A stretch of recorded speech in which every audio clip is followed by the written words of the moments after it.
Di sebuah kampung yang damai, seorang lelaki tua bernama Haji Salem meninggal dunia dan meninggalkan harta peninggalan, sebidang tanah, rumah pusaka, dan sedikit simpanan di bank. Selepas hari pengkebumian, anak-anaknya berkumpul untuk berbincang tentang pembahagian harta. Anak sulung berkata, "Kita bahagi sama rata sajalah antara kita semua. Yang penting tak bergaduh." namun anak bongsu membalas dengan suara perlahan, Tapi bukankah Allah sudah tetapkan cara bahagiannya dalam Al-Quran? Bukankah itu hukum faraid? Semua terdiam kerana ramai dalam kalangan kita tahu perkataan faraid tetapi tidak benar-benar faham bahawa ia adalah hukum Allah, bukan adat manusia. Firman Allah dalam surah An-Nisa ayat 11 hingga 12, Allah perintahkan kamu mengenai pembahagian pusaka untuk anak-anak kamu. Bahagian seorang anak lelaki sama dengan bahagian dua orang anak perempuan. Dan bagi ibu bapa, bagi tiap-tiap seorang daripada keduanya 1/6 daripada harta yang ditinggalkan jika si mati mempunyai anak. Di akhir ayat itu, Allah menegaskan, ketetapan itu ialah hukum daripada Allah. Sesungguhnya Allah Maha mengetahui lagi, Maha bijaksana. Ayat ini turun bukan untuk menzalimi, tetapi untuk menegakkan keadilan sebenar yang manusia tak mampu ukur dengan akal sendiri. Kerana manusia bila membahagi harta sering dikuasai oleh rasa kasihan,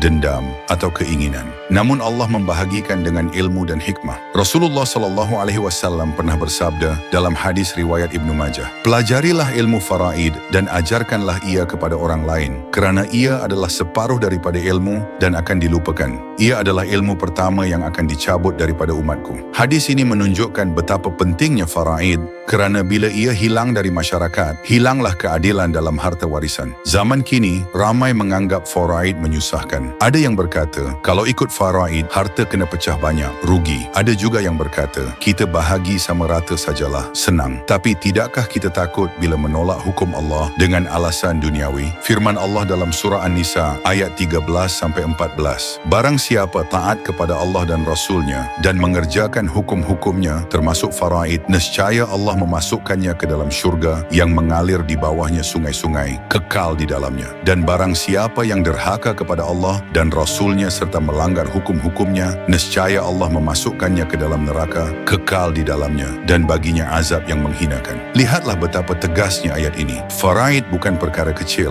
Ia hukum yang menentukan sama ada kita menegakkan perintah Allah atau melanggarnya. Bayangkan, seorang ayah bekerja keras sepanjang hidup. Dia meninggal dunia dan meninggalkan harta, bukan untuk diperebutkan, tetapi untuk disebarkan haknya kepada mereka yang Allah tentukan.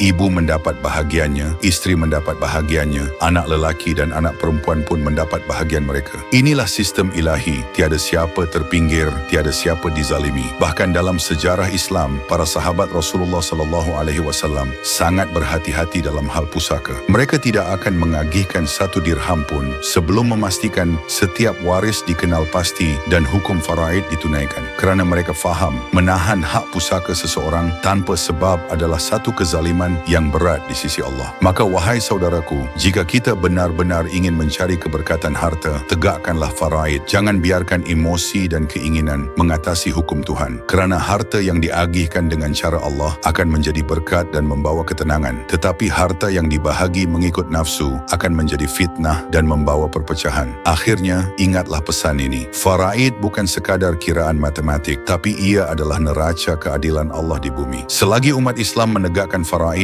selagi itu keluarga akan bersatu dan harta akan membawa rahmat, bukan permusuhan. Moga Allah jadikan kita hamba yang tunduk pada hukumnya dan bukan yang menentang dengan alasan dunia. Semoga ilmu yang disampaikan ini bermanfaat dan menjadi panduan hidup Anda. Jangan lupa tekan like, subscribe dan share untuk dapatkan info seterusnya.